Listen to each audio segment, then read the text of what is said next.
Once upon a time, in a quaint village nestled among rolling hills and blooming meadows, lived a girl named Rose.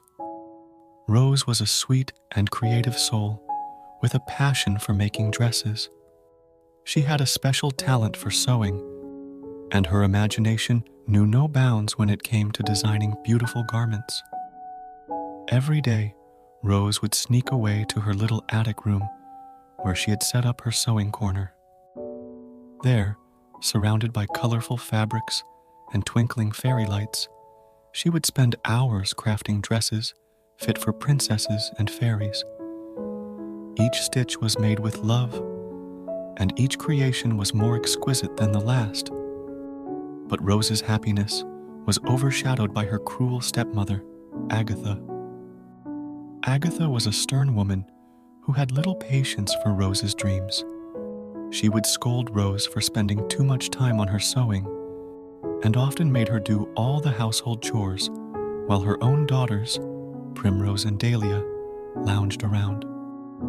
Despite Agatha's unkindness, Rose remained resilient.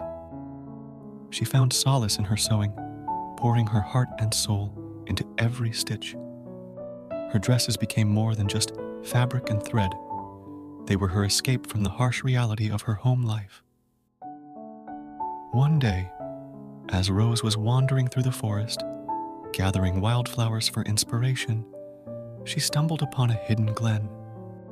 In the center of the glen stood a magnificent rose bush, its blooms shimmering with an otherworldly glow.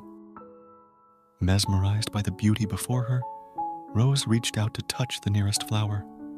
To her astonishment, the rose began to shimmer even brighter, and a soft voice filled the air. "Dear Rose," it whispered, "your kindness and creativity have awakened the magic within these petals.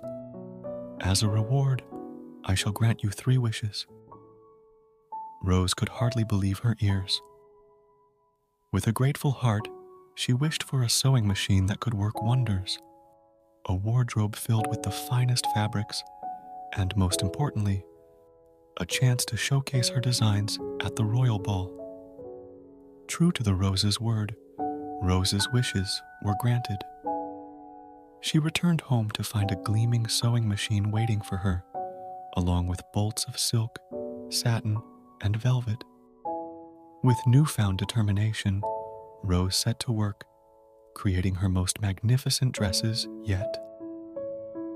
As the day of the royal ball approached, Rose's stepmother and stepsisters grew increasingly jealous of her talent and beauty.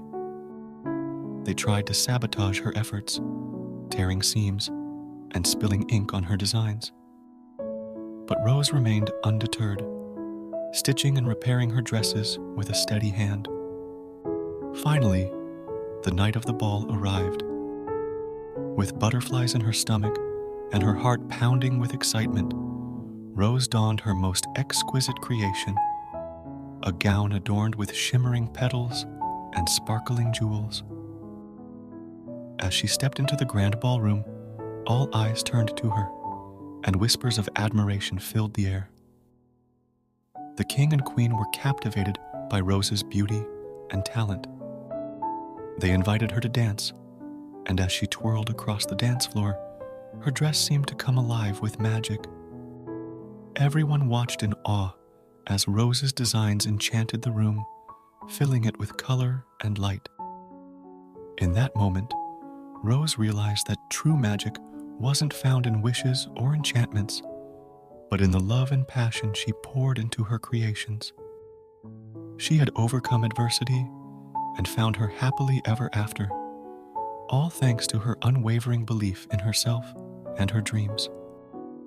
And so, as the stars twinkled overhead and the music swirled around her, Rose danced into the night, her heart full of joy and her dreams finally coming true.